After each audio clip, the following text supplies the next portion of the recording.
welcome back to my channel, and for today's video, we are here on Tagaytay, Nasugbu Highway. So ayan, nag-car tayo going to this property. Meron tayo ngayon na new property natin na i-open, 314 square meter, clean title, ready for transfer. Andito lang yung landmark, guys, Merben, Tapsilogan, ayan siya. Tapos the property is overlooking view of Taal. So we are planning to build this one. Ito po sa gilid. So all in siya, guys, for only 20 million. Tapos free transfer title na din po, and we will include the house. And then there's a car park. So I will show it to you. Maglalakad tayo. So this one is accessible by car or motorcycle or public transport dahil marami pong mga bus dito. Meron ding bangko, ayan. So may mga pasalubong. So ang landmark, Merben Tapsilogan. Ayan. So ayan, guys, yung Merben Tapsilogan. And then yung properties nandito lang sa tabi. So overlooking siya. Ang plano natin, guys, is the property itself is dimensions po niya ay 35 meters by 9 meters. And then we are planning to build for the house is 20 meters by 9 meters. And then for the parking area niya naman is 15 meters by 9 meters. So ayan siya. Ito yung Merben's, ayan. Yun yung papunta ng Twin Lakes dyan.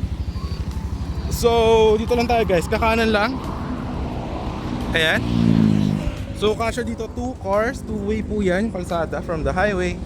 So perfect to, guys, if you are planning to have a property for Airbnb, investment. Na, ito, guys, oh. Look at this paradise. Yan siya, guys, oh. Alright. Ayan, oh, overlooking. Yan na mismo yung Taal, guys, oh. Ayan siya, oh. Oh, ayan, yung Taal Lake. Tapos ayan yung Taal. Ayan, oh, kita nyo ba? Ayan siya, teka, ayusin natin. Ayan, guys, oh, ayan yung Taal. Ayan. Tapos ito yung property. Ayan, oh, ayan, oh. 35 meters. Pataas po yan dyan by 9 meters. Ayan. So ayan, oh. Ayan yung Merben Tapsilogan. Okay. So bababa tayo. Pakita ko sa inyo yung property. So ang ganda sa kanya, guys, is very slope siya. Overlooking talaga siya. Tapos ito, may daan dito. Ayan. Marami ring mga kapitbahay. May linya ng kuryente, may linya ng tubig. So ayan siya. Ayan, kung makikita nyo, guys, so, ito na mismo yung lot. Nandiyan na yung simula. Taas pababa yan, 35 meters. So ang total is 314 square meter, clean title. Okay, so this is where we'll be building the house and the parking, no? So yan, napakaganda. So bakit siya 20 million lang? Di ba normally pag overlooking mga 25 to 30 million? So ang target natin is that for investors, magkaroon sila ng affordable property na pwede for business, and at the same time for retirement. So yeah, ayun yung Taal Lake. So ito na mismo yung lot, guys, ha. Ayun, nandyan na yan.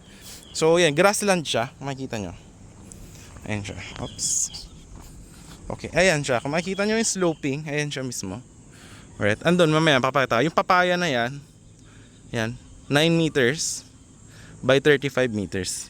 So dito natin gagawin yung 20 by 9 meters na house dito. So doon lang yung highway. Tapos dito natin gagawin yung parking, 15 ang taas, tapos 9 meters. Para buhos siya.